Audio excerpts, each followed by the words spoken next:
नमस्कारम। आजादी के 73 साल, भव्य भारत के सपने अभी भी 1 अरब से अधिक लोगों के दिलो दिमाग में धधक रहे हैं। ऐसे समय में हमें याद रखना चाहिए कि The beauty of भारत की सुंदरता यह है कि हमने इस देश को बनाया है समानता के आधार पर नहीं, बल्कि हम जो हैं उसकी विविधता के आधार पर। विचारधाराओं में, धर्म में, जाति में, नस्ल में, हर तरह से हम सबसे रंग बिरंगे देश हैं और हमारा इस तरह बने रहना बहुत महत्वपूर्ण है। ऐसे समय में हमें खुद को याद दिलाना चाहिए कि हमारी आजादी, इस देश की आजादी, उन भयानक कष्टों और बलिदानों से हासिल हुई है जो लोगों की एक पूरी पीढ़ी ने झेली या 2-3 पीढ़ियों ने झेली। ये 73 साल हमारे अनुमानित जीवन काल, अर्थव्यवस्था, सामान्य ढांचे के मायनों में जबरदस्त प्रगति के रहे हैं। एक देश के रूप में हम आगे बढ़े हैं, लेकिन सवाल हमेशा यह होता है कि क्या हम और तेज और बेहतर तरीके से आगे बढ़ सकते थे? निश्चित रूप से कई गलतियां की गई हैं, लेकिन उन गलतियों पर सोच विचार करने का कोई मतलब नहीं है। लगातार अपनी समस्याओं की बात करने का कोई मतलब नहीं है।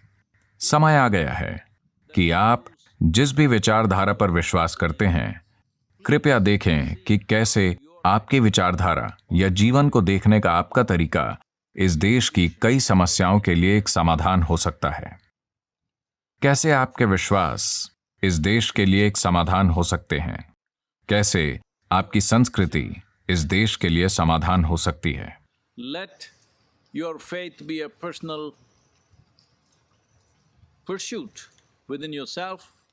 अपने विश्वास को अपने अंदर एक व्यक्तिगत खोज रहने दें। अपनी जाति को बस इस देश की विविध संस्कृतियों के एक चित्रपट की तरह रहने दें। विचारधारा, विश्वास, जाति और पंथ का इस्तेमाल न करें बांटने वाली शक्ति की तरह, इस देश को तोड़ने के एक तरीके की तरह। हम अभी एक ऐसे मोड़ पर हैं, खासकर देश भर में फैलती इस महामारी के साथ। ये हम में से कई लोगों के लिए बहुत मुश्किल समय है। देश के हर नागरिक को एक कीमत चुकानी होगी, लेकिन साथ ही ये एक जबरदस्त संभावना है। दुनिया में हम पिछड़ गए थे। हमारा देश जैसा है, यहां जैसी बुद्धि है, जैसा ज्ञान है, हमारे पास जो ऐतिहासिक और सांस्कृतिक ताकत है, उसके हिसाब से हमें देशों की मंडली में एक मजबूत जगह नहीं मिली है। बहुत से देशों के साथ, यहां तक कि एशियाई देशों में भी हम बराबरी पर नहीं हैं। हमारे नागरिकों का जीवन स्तर वहां तक नहीं बढ़ा है। ये एक मौका है बराबरी की स्थिति बनाने का। कई मायनों में हम कई देशों से शायद 25-30 साल पीछे रह गए हैं। ये एक मौका है कि महामारी के बाद हमारे पास एक जबरदस्त संभावना है, सिर्फ अगर हम एक देश के रूप में काम करें, अगर हम अपनी विविधता को एक संभावना की तरह इस्तेमाल करें, अगर हम इस देश के विविध पहलुओं, अपने पास मौजूद सबसे रंग बिरंगे अस्तित्व का एक महान संपदा की तरह इस्तेमाल करें। अगर 1 अरब लोग एक देश के निर्माण के लिए खड़े हो जाएं, तो हम कुछ ऐसा कर सकते हैं जो मानवता के इतिहास में कभी नहीं किया गया। यानी हम एक बड़े जनसमूह को जीवन के एक स्तर से दूसरे तक ले जा सकते हैं। कुछ देशों में ऐसा किया गया है, बहुत जोर जबरदस्ती के साथ, लेकिन पहले कभी ऐसा नहीं हुआ कि एक पीढ़ी में बड़ी तादाद में लोगों, करीब 60 करोड़ लोगों को हम अगले 20 सालों में एक जीवन स्तर से दूसरे में ले जा सकते हैं। ऐसी चीज पहले कभी नहीं की गई, लेकिन इस पीढ़ी के लोगों के लिए ऐसा मौका ठीक हमारे हाथ में है, हमारे सामने है। हर नागरिक को इस पर ध्यान देना चाहिए, खासकर इस देश के युवाओं को। आपको समझना होगा कि देश का भविष्य टिका है आपके कौशल पर, आपकी क्षमता पर, आपकी लगन पर, इस देश में प्रेरित तरीके से आपके काम करने पर।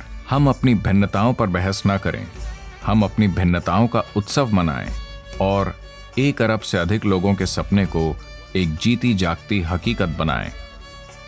यही समय है। महामारी के बाद हमें पक्का करना चाहिए कि इस देश में खूब सारी चीजें हों। इस देश के निर्माण के लिए बड़ी केंद्रित गतिविधि। हम इस पर बहस न करें कि देश होना चाहिए या नहीं। हम इस पर बहस न करें कि राष्ट्रीयता की जरूरत है या नहीं। राष्ट्रीयता कोई धर्म नहीं है। हम हमेशा बाद में उसे मंद कर सकते हैं, लेकिन अभी जब करीब 50 से 60 करोड़ लोग अभी भी ठीक से खाना नहीं खा पाए हैं, ये उस पर बहस करने का समय नहीं है। ये विकास और खुशहाली के लिए जोर शोर से लग जाने का समय है। बाद में हम उन बारीकियों पर बहस कर सकते हैं जिन पर हम जीवन के संदर्भ में सोचना चाहेंगे। पहली और सबसे महत्वपूर्ण चीज ये है कि हमें इस देश को उस संभावना की ओर ले जाना चाहिए कि इस देश में हर इंसान के पास बराबर अवसर और संभावना हो और वो अपने जीवन की पूर्ण अभिव्यक्ति पा सके। भव्य भारत के निर्माण में हम में से हर किसी की एक भूमिका है, खासकर इस देश के युवाओं की। मैं आपसे विनती करता हूं कि आपको खड़े होकर सही चीजें करनी चाहिए।